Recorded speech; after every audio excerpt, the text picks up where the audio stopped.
ubundi igitangaza cyangwa se igitangaje ntago ari uko nagusitaza cyangwa ukansitaza, nagukomeretsa cyangwa ukankomeretsa, ahubwo igitangaje ni uko twabana twarakomerekezanyije, naragusitaje cyangwa njye waransitaje, tugakomeza kubana gutyo tukabyorosa. Gusenyuka kw'imibanire yacu bidutera no gushidikanya ku masezerano y'Imana. Two ijambo ry'uyu munsi na wise gusana imibanire yasenyutse. Gusana imibanire yasenyutse. Impamvu gusana imibanire yasenyutse, turi mu itorero, turi abana b'Imana, turi mu muryango w'abana b'Imana. Sibyo? Buriya twese iyo tumaze gukizwa ntabwo umuntu aguma iwe ngo agakiza kabe umwihariko. Imana yashyizeho itorero kugira ngo ribe umuryango w'abana b'Imana tuze duhuriremo. Rero kubera ko turi abantu bakijijwe bakiriye Yesu Kristo nk'umwami n'umukiza wacu, ariko tukaba tukiri mu isi, ko na Yesu adusengera yaravuze ngo sinsabye ko bakurwa mu isi ahubwo uyibarindiremo. Kuba tukiri mu isi birashoboka yuko tukiri hano mu mubiri imibanire yacu nk'abana b'Imana isenyuka. Birashoboka ko uyu munsi ushobora kuba ubanye na mugenzi wawe neza, ariko hakabaho igituma imibanire yanyu isenyuka, kubera ko na Yesu yarabivuze aravuga ngo nta cyabuze ibisitaza kuza, ariko ubizana azabona ishyano. Umwanzi rero n'uzana ibisitaza bigasenya imibanire yacu nk'abana b'Imana. Rero niyo mpamvu na Yesu Kristo ubwe yagiye akunda kwigisha abantu, akavuga gusaba imbabazi, akavuga kubabarira. Ntago habaho gusaba imbabazi no kubabarira nta cyabaye.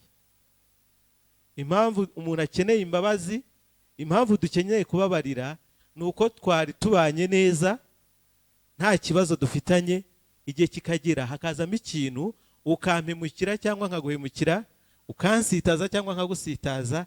Niyo mpamvu Yesu yagiye yigisha gutanga no gusaba imbabazi. Ijambo ry'Imana rirabigaragaza ko abantu bizeye, abana b'Imana bashobora gukomeretsanya, gusitazanya. Mu Bakolosayi igice cya 3 ku murongo wa 13 haravuga ngo mwihanganirana kandi mubabarirana ibyaha uko umuntu wese agize icyapfa na mugenzi we. Murumva ko bishoboka ko umuntu agira icyapfa na mugenzi we. Hanyuma ariko ijambo ry'Imana rikatwereka ko nanone nk'abana b'Imana kuba twagira ibyo dupfa, kuba twasitazanya, bitagomba kubaho ngo bibe burundu.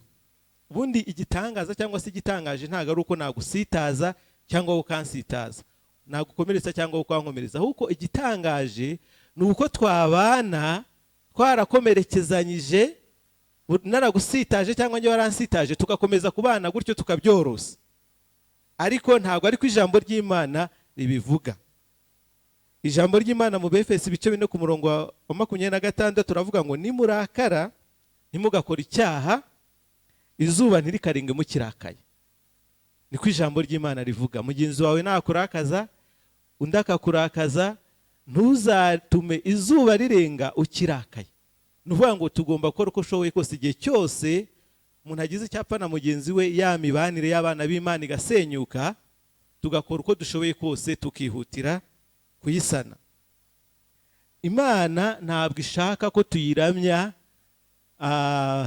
tutiyunze, dutatanye, dufite ibikomere, tutumvikana, dufite amakimbirane.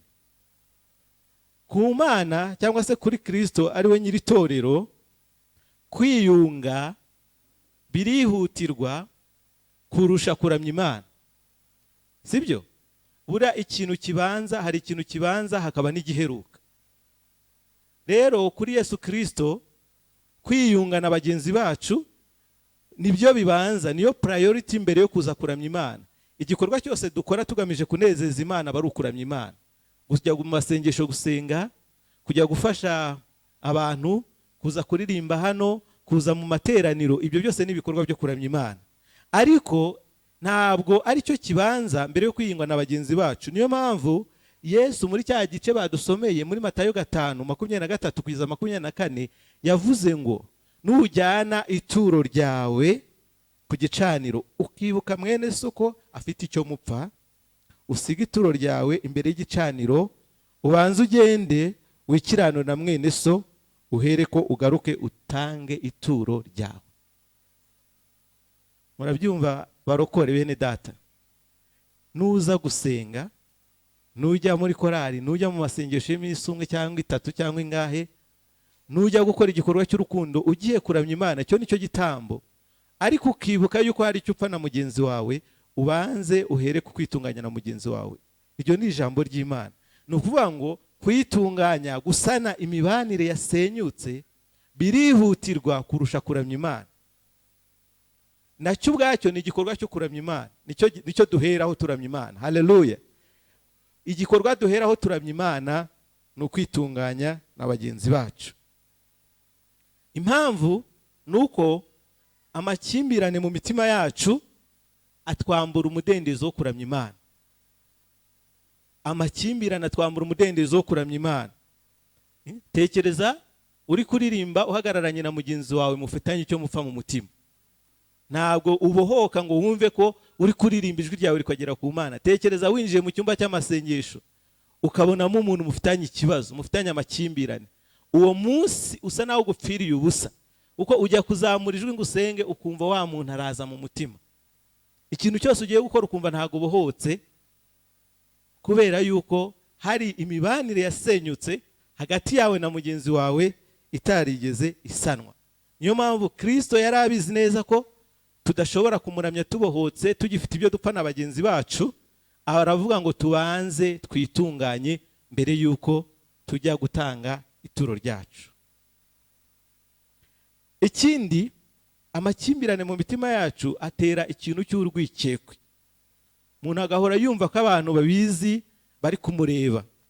Inkuru za Yakobo badusomeye mwazumvishe. Yakobo yaragiye ariganya Esawu umugisha, arangije arahunga.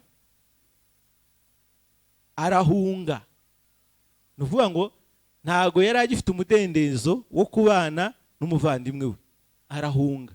Rero amakimbirane atera urwikekwe, umuntu akagera ku rwego azajya aza gusenga yabanje guperereza ngo amenye ko runaka ataje.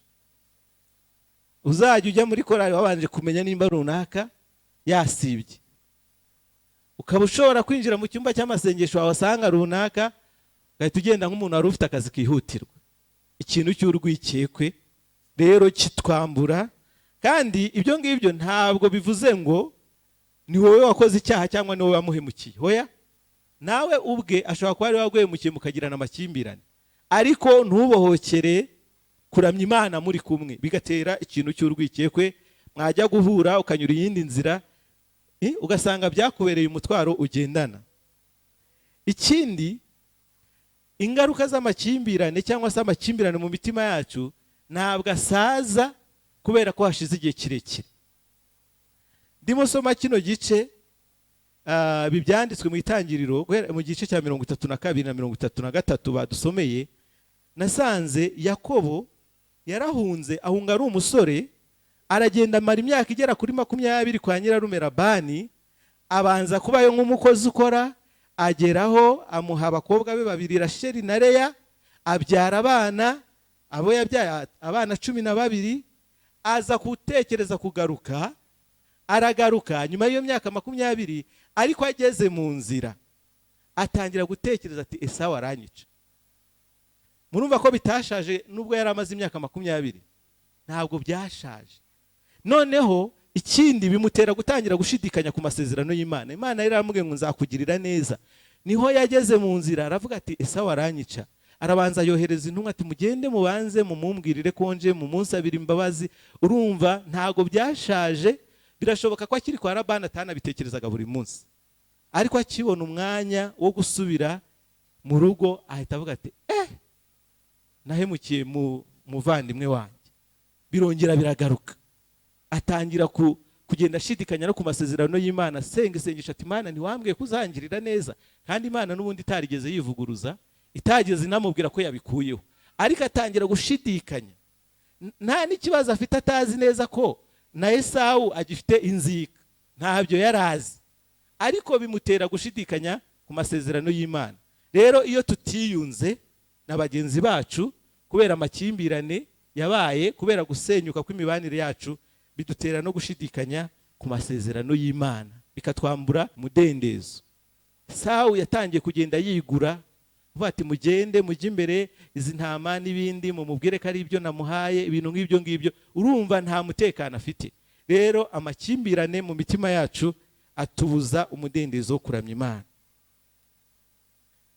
Ndashaka kuvuga ku kintu, hari ibintu byinshi bisenya imibanire y'abantu igasenyuka. Nkuko turi mu itorero imibanire igasenyuka, imibanire hagati yanjye n'umuntu igasenyuka, imibanire hagati y'itsinda n'irindi igasenyuka, imibanire hagati y'abantu benshi igasenyuka. Ni byinshi, ariko ndashaka kuvuga ku kintu kimwe gikomeye mu gusenya imibanire yacu. Ikintu cya mbere, ibindi simbivuga kereka ari nka semina y'icyumweru, uyu munsi ndavuga ku kintu bita ibikomere. Ibikomere ni kimwe mu bintu bikomeye bisenya imibanire yacu na bagenzi bacu. Umuririmbyi umwe yararirimbye aravuga ngo umutima ugize uti ukomeretse ugira ute? Ujugunya amahoro yawo. Siko umutima uhagaze ujugunya amahoro yawo. Iyo umutima wamaze kujugunya amahoro, ntabwo ushobora gutanga amahoro. Buriya nta muntu utanga icyo adafite. Iyo ufite amahoro utanga amahoro, iyo udafite amahoro ufite amahane nyine utanga amahoro, umuntu wese kugeza uramutarutse. Iyo udafite amahoro kugeza wowe wese ibyo ufite n'ibyo umuha, nimba ari amahane nimba ari umujinya n'ibyo ngibyo, ntabwo ushobora gutanga icyo udafite. Rero amakimbirane aturuka ku mitima yataye amahoro, kuko abantu babiri iyo bafite amahoro ku bana biba byoroshye cyane. Ariko se dukomereka duti? Hari umuntu wigeze ambaza ikibazo, arambaza ngo birashoboka ko umuntu wakiriye agakiza, akakira Yesu Kristo nk'umwami n'umukiza we, yarwara depression, agahinda gakabije? Ndamubwira nti yego, birashoboka cyane, kuko ako gahinda gakabije ntago kaba mu cyumba cy'umwuka, kaba mu kindi cyumba kitari umwuka. Sibyo se? Mujye mubyumve neza, wenda hazaze nabize ibijyanye n'ubuzima bwo mu mutwe batwigishe neza mu buryo buri scientific. Burya uko ukomereka inyuma, umuntu akujombye nk'ikintu kibabaza cyangwa se gikeba, ni nako no mu mutima ukomereka. Kubera iki? Buriya umuntu uko aremwe mu bice bitatu. Igice cya mbere ni uyu mubiri tubona, physical body. Icya kabiri nicyo bita ubugingo, bashobora kwita umutima cyangwa se abandi bakacyita mind, ibitekerezo, cyangwa icyo gice ndacyita ubugingo. Icya gatatu ni umwuka.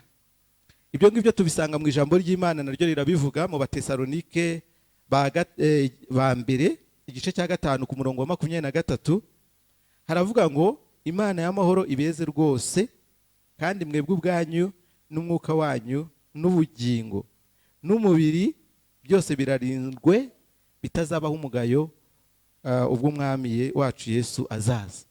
Murabyumva ko ibyanditswe nabyo bivuga ngo mwebwe ubwanyu n'umubiri wanyu n'ubugingo n'umwuka byose bigomba kugira ute? Kurindwa.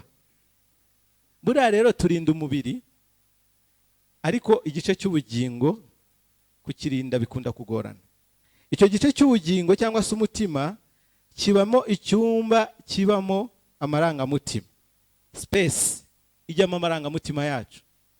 Sibyo? Nuvuga ngo amarangamutima ugize ajya muri cya cyumba, yaba mabi cyangwa meza ajya muri cya cyumba. Ikintu rero kigukomerekeje gihungabanya ya marangamutima. Nuvuga ngo uko umuntu ashobora kugukubita ukababara inyuma ku mubiri, cyangwa akagukeba ukababara, n'iki gice cy'amarangamutima kigira ibigikomeretse. Sibyo? Iyo umuntu ntago ashobora kukubwira ijambo ribi ukarira. Sibyo? Umuntu ntago akubwira ijambo ribi ukarira, urize kubera iki se ko batagukubise? Nuvuga ngo umuntu nk'uko agukubita inkono ukarira, ni nako akubwira ijambo ribi ukarira. amarira avuye muri cya gice cy'amarangamutima gikomeretse.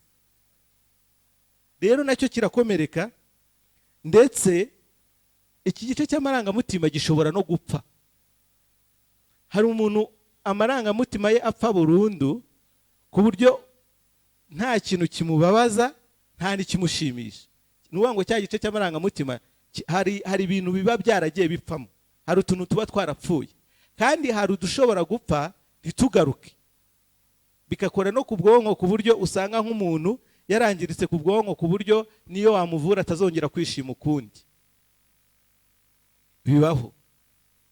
Cyangwa umuntu akaba ari umuntu utagira ikintu kimubabaza, icyo wakora cyose adashobora kubabara, ushobora kumukubita ntarire. Nyine iryo rangamutima ryo kubabara ryarapfuye, ryararangiye. Abantu bashobora kumwita intwari, ariko burya aba yarashize. Umuntu utababara abantu bashobora kumwita intwari, ariko akenshi nacyo ni ikimenyetso cy'uko ryarangamutima ryo kubabara ryarangiye. Kuko iyo uri umuntu muzima ugomba kubabara igihe cyo kubabara, igihe cyo kwishima kandi nabwo ukishima. Niba utishima ukaba utababara, hari igice kimwe muri wowe cyapfuye, kirashira. Rero ibyo ni bya bice byacu birakomereka. Dushobora gukomeretswa n'ibintu byinshi bitandukanye. Icya mbere bishobora gukomeretsa abantu ni ukubura urukundo wagombaga guhabwa mu buzima bwawe. Gusanga umuntu ariho, nta muntu wigeze umukunda. Ababyeyi bawe ntibigeze bagukunda, kandi bagombaga kugukunda, kubera ko buriya umubyeyi niyo yakubyara ucitse akaguru, utavuga, uri debile, afite inshingano yo kugukunda uko akubyaye, sibyo? Ariko abantu benshi ntago bagiye babona urukundo rw'ababyeyi rukwiriye. Rimwe na rimwe kubera ko yaje umubyeyi akamubona uko atamushakaga, uko ataramwiteze akiri muto, akivuka. Ni urugero. Ikindi, umubyeyi akaba yarigeze agutekereza ko hari ibintu runaka, akagutegerezamo ibintu bikomeye cyane, akabona ntago bigeraho, ntagukunde. Wenda akaba ati umwana agomba kuba umuhanga, ukajya wizanira ya manota yayandi y'inyuma, bikanga, kandi aribwo bushobozi Imana yaguhaye. Ugakora ababyeyi akubwira wa mwana wewe, umwana agakura yumva ameze gutyo, akabura urukundo akiri mutoya. Ni byinshi cyane bishobora gukomeretsa amaranga y'umutima y'umuntu, akabikurana. Ariko icyo kintu cyo kubura urukundo, haba ku babyeyi, haba mu isi wakuriyemo, no gukura utabona urukundo iwanyu, ababyeyi baconcomerana, barwana, ugakura uri umurakare kuko abo wakuzibona ari uko bari bameze, bikomeretsa ya marangamutima. Hanyuma abantu kandi bashobora gukomeretswa n'ibyaha bakoze. Ibyaha birakomeretsa, ndetse n'ingaruka zabyo bikagukomeretsa. Hari igihe ushobora gukora ikintu nawe ubwawe ukiyanga, ntiwibabarire, ukajya wireba ko atari ku bundi ibi bintu ninjye wabikoze, ukajya wireba ko ibi bintu ninjye wabivuze. Niyo wabyihana, cya kintu kigakomeza kikugarukamo, bati ubu ibi biriya bintu ninjye wabikoze. Bigakomeretsa ya marangamutima yawe, ukaba uri umuntu ukomeretse. Rero iyo tugiye gusana imibanire, tugomba kubanza intambwe ya mbere yo gusana imibanire. Ubwo nageze ku ntambwe zo gusana imibanire, navuze ko ibikomere bisenya imibanire yacu. Impamvu bisenya gute? Cya cyumba navuze cy'amarangamutima ku muntu gifite, buri wese afite icyumba cy'amarangamutima ye gifite uko kingana, kitangana n'icyundi. Ya marangamutima uko bigenda bijyamo ari byinshi, hari igihe bigera bikuzura. We nk'ikirahure cy'amazi usutsemo ugasukamo bigira igihe bikuzura, sibyo? Hanyuma bikazagera igihe utagifite ahandi wabika ibindi bintu, bikuzura ku buryo noneho akagiyemo kose katabona aho kajya, bikameneka. Iyo bimenetse rero bishobora kumenekera aho bitakagombye kumenekera, bikameneka uri muri korari, bagomba gukora ritime ariko namwe mu ngendaho, kubera ko amarangamutima yuzuye, nta handi hantu, nta espace na gato ufite ko kubikamo ikintu kitagushimishije. Nyine ugasanga ugukozeho wese, uzarebe nk'umuntu wasitaye inyuma. Kera tukira abana twajyaga dukina nk'umupira, amana agasitara, ibisebe bikaza, ryano ryasitaye wagendaga uryegezayo, ariko umuntu yakoraho gatoya nawe urabyumva. No mu marangamutima rero umuntu wamaze gukomereka cyane, afite ibintu byinshi byagiye byipakira mu mutima we, akabura aho abisuka, hari igihe kigera akaba atagishobora kwifata. Ukaba ushobora kumubwira ikintu musanzwe muri inshuti, muvugana ibintu biri aho ngaho, muserezanya, mutera urwenya, noneho ugatungurwa no kumubwira ikintu wari usanzwe umubwira, ukabona arakurakariye, akubwiye nabi. Bigenze bite? Cya cyumba cy'amarangamutima cyaruzuye, nta gifite aho kubisuka. Ariko ijambo ry'Imana riduha uburyo dushobora gukira ibyo bikomere. Ni ukuvuga ngo iyo tujya gusana imibanire na bagenzi bacu, ugomba kubanza ukisana ubwawe. Kwisana ubwawe ni gute rero? Ni ukubanza gukira ibyo bikomere. Ibyo bikomere urabikira gute? Icya mbere, bibwire Yesu. Haleluya! Bibwire Yesu, kuko Yesu we yiteguye kubyikorera byose. Niyo mpamvu muri Matayo 11:28 yavuze ngo mwese abarushye n'abaremerewe nimuze munsange ndabaruhura. Haleluya! Igihe cyose ukomeretse ukumva ntabwo ushoboye kubyikorera, fata akanya wiherere ubibwire Yesu. Yesu agira ute? Abyikorere, uvane cya cyumba gihore kiri vide, ugende ubisuke kuri Yesu nta kibazo. Ntago azigera abirambirwa. Buriya ni nayo mpamvu ijambo ry'Imana rivuga ngo guhora ni ukw'Imana. Kubera iki? Guhora nabyo bitera ibikomere. Kugirira nabi umuntu wakugiriye nabi nabyo bitera ibikomere. Ariko Imana ishobora guhora ntikomereke. Haleluya! Imana icyo yakora cyose ntago cyayikomeretsa, ariko wowe byagukomeretsa. Nubwo waba utekereza ko uri kwigirira neza, ariko byagukomeretsa. Rero bibwire Yesu, ubundi Yesu abigenze uko ashaka. Abakugiriye nabi, abanzi bawe, abakubabaje, ibyahungabanyije amarangamutima yawe byose, bibwire Yesu, kuko ijambo ry'Imana no muri Petero wa mbere 5:7 aravuga ngo muyikoreze amaganya yanyu yose kuko yita kuri mwe. Ikindi, niba warakomerekejwe n'ibyaha byawe ugomba kubyihana. Tekereza ibyaha byagukomerekeje, kuko iyo icyaha kiri mu mutima utarakihanye nacyo kiba igikomere, ndetse n'ingaruka zabyo nazo zikaba ibikomere. Mwihangane ntabwo ndi butinde cyane, nsigaje iminota 5. Ndagerageza kubivunagura, wenda nibiba ngombwa ko itorero ribona ko twakomeza kubyiga rizategura umwanya urambuye kurushaho. Ariko ibikomere byawe bibwire Yesu, ibyaha byagukomerekeje ubyihane. Ikindi, stage ya nyuma cyangwa se intambwe ya nyuma yo gukira ibikomere ni ukubabarira. Haleluya! Intambwe ya nyuma yo gukira ibyo bikomere byawe ni ukubabarira.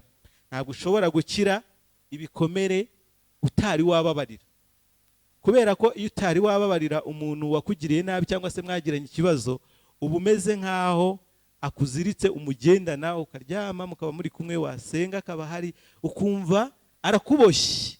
Yakugiriye nabi agerekaho no kukuboha. Ariko iyo umubabariye, wowe uba wivanye muri iyo ngoyi. Ibindi byo ku ruhande rwe ntabwo uba ubizi uko bimeze, ariko nibura wowe wigiriye neza, bigufasha gukira ibikomere.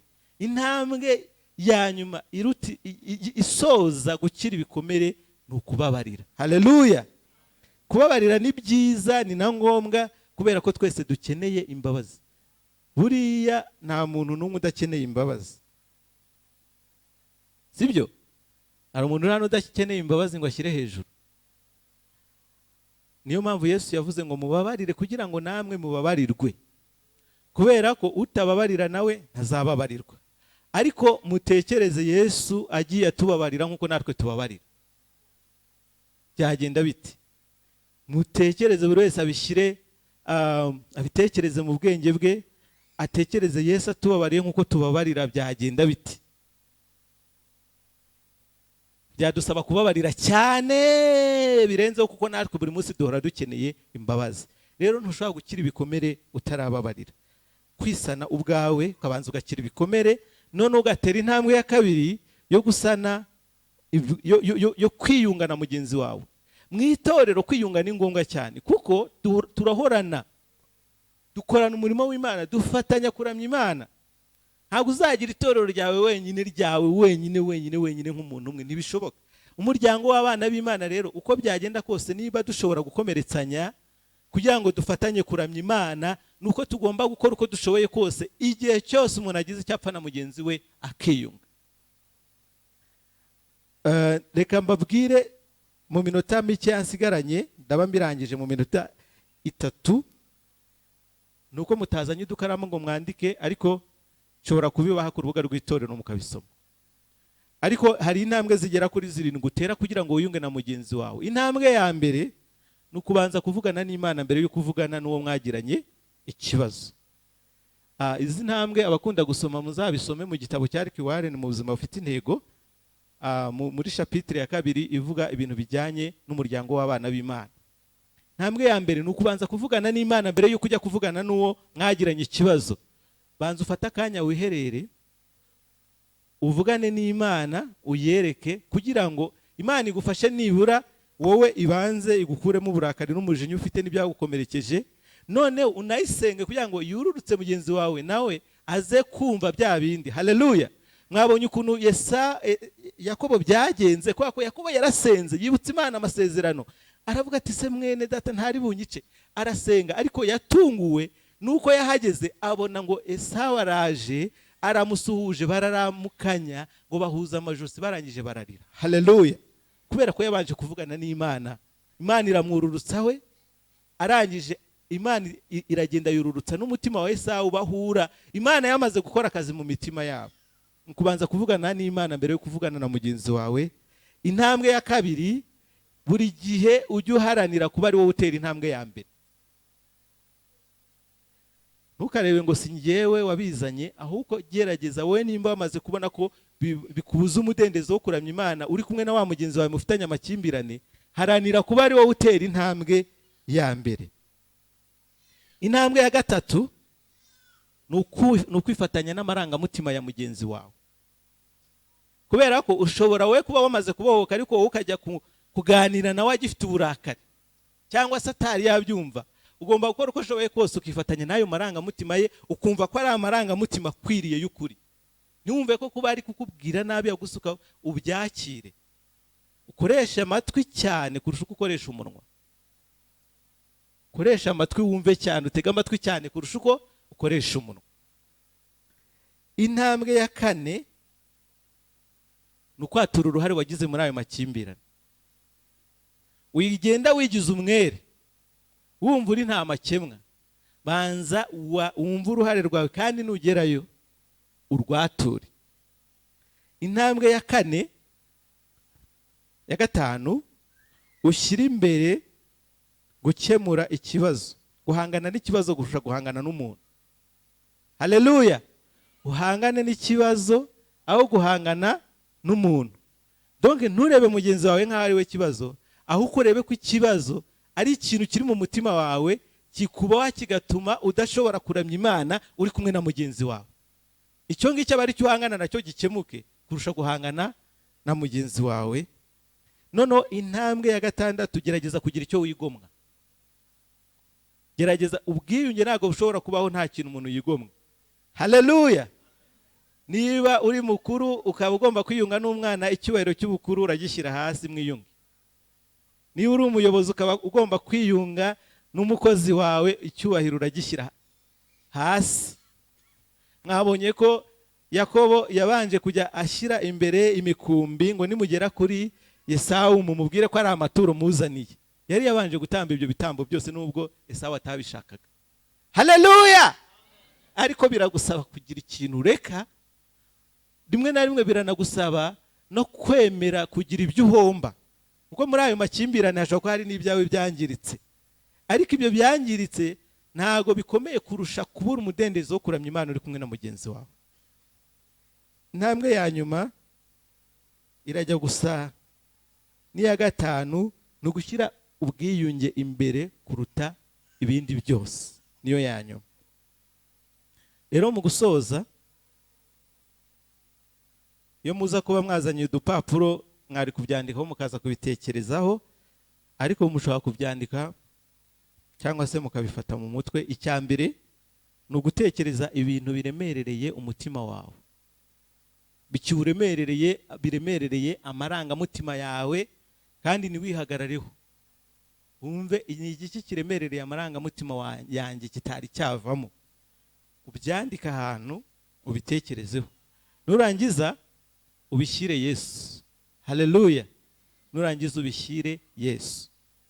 Hanyuma icya kabiri, tekereza umuntu wagukomerekeje utari wababarira. Shobora kuba ari vuba cyangwa ari kera, ashobora kuba yaranapfuye. Buryo ushobora no kubabarira n'umuntu utakiriho. Ushobora kuba utanamuzi, nawe ushobora kumubabarira. So nusanga utamuzi, wandika ati umuntu ntazi wankomerekeje, kuko igikomere kiragifite ariko wagukomerekeje ntumuzi. Nabyo ubyandike ahantu ushaka. Hanyuma utekereze mwene so mwagiranye ikibazo mukaba mutariyunga, utangire utere ziriya ntambwe 7 kugira ngo mugire ute musa n'imibanire, ubundi mufatanye kuramya Imana. Ariko nakomeje gushyira gutsindagira mwene data. Haleluya! Kuko turamya Imana turi kumwe, ntago kwihagararaho waragiranye ikibazo na mugenzi wawe. Ushobora kwihagararaho ariko ntago ushobora kwiha umudendezo wo kuramya Imana, nubwo waba utarabigizemo uruhare, nubwo byaba bitaraguturutseho. Ugomba kwibohora kugira ngo uramye Imana ubohotse. Haleluya!